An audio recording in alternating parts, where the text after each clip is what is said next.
Their hearts will be stabbed. Iran's supreme clerics have spoken, and a holy war on America and Israel has been declared.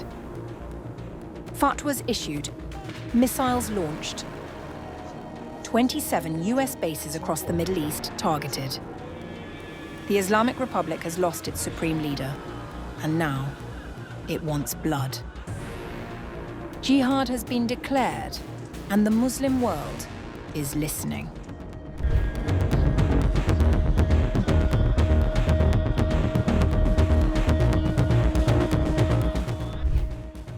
Iran has declared jihad on the United States and Israel after the two countries attacked the nation and killed its Supreme Leader Khamenei and other key officials.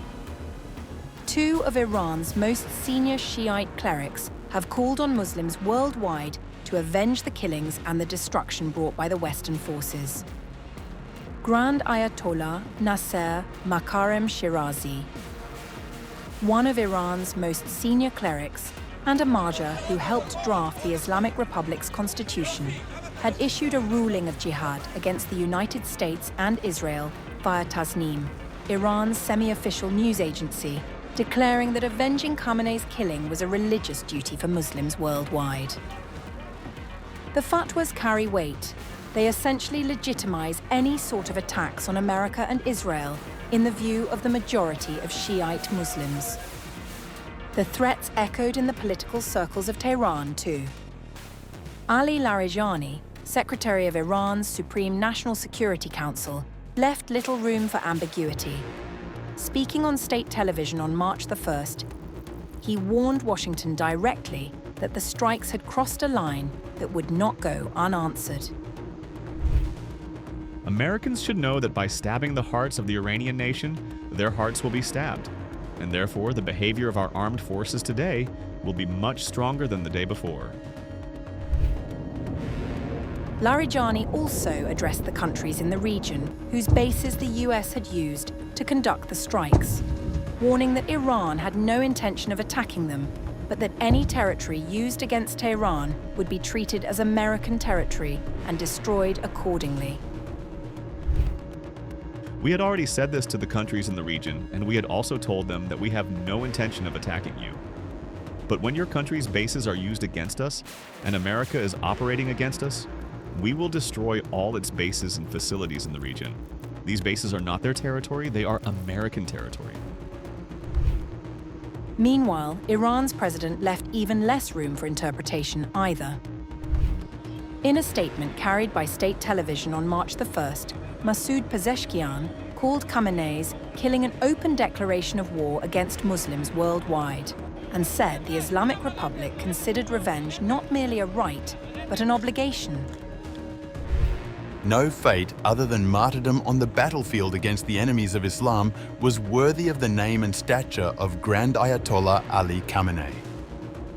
The Islamic Republic of Iran regards seeking justice and revenge against the perpetrators and those who ordered this historic crime as its duty and legitimate right, and it will employ all its capabilities to fulfill this great responsibility and obligation. Once again, I extend my condolences to the Islamic Ummah, the noble nation of Iran, and all admirers and followers of this eternal leader. That obligation was already being acted upon. Iran's Revolutionary Guards claim to have struck 27 US military bases across the region, though those reports had not been independently verified at the time of writing. Explosions were confirmed in Bahrain, Qatar, the UAE, Kuwait, and Iraq. The strikes followed an earlier wave of Iranian missile attacks on Israel that killed at least one woman in Tel Aviv and injured over 100 others. The warnings had been on the record for months. Back on January 20th, Iran's National Security Parliamentary Commission told state media that any attack on the Supreme Leader would mean a declaration of war with the entire Islamic world. A senior military official went further, saying Iran would set the world on fire. Washington pressed ahead regardless. Now, Tehran is making good on those words, and the coming days might be tough for special relationship.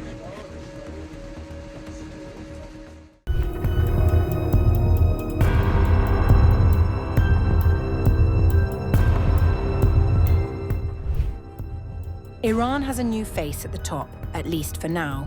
Senior cleric Ayatollah Alireza Arafi has been named jurist member of the country's Temporary Leadership Council, the body that will carry out the Supreme Leader's duties until a permanent successor is chosen.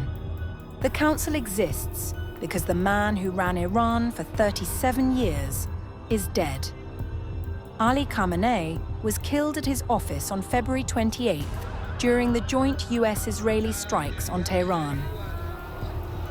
He had led the Islamic Republic since 1989, commanding its armed forces, directing its proxy networks across the region, and shaping every significant decision the state had made for nearly 4 decades.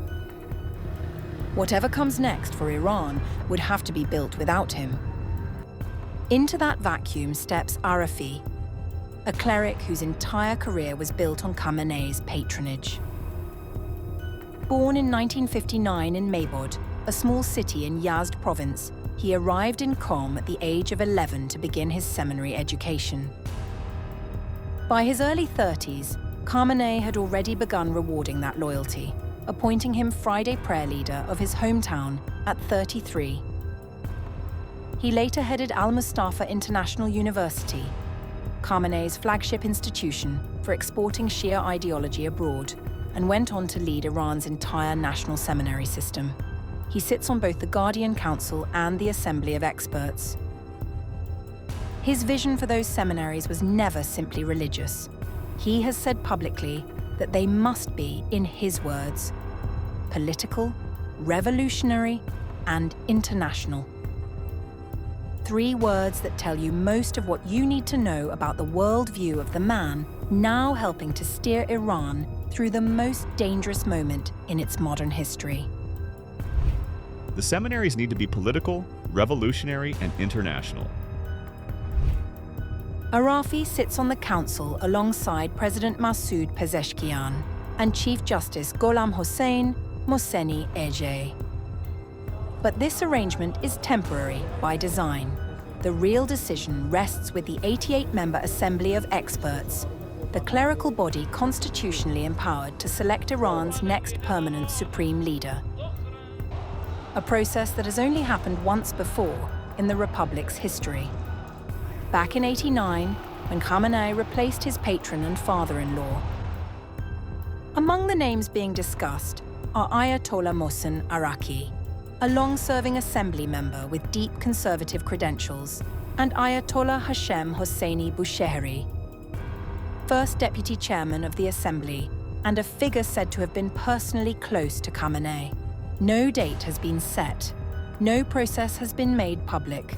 The choice will be made behind closed doors by men whose names most of the world is only now learning, while bombs are still falling on Tehran.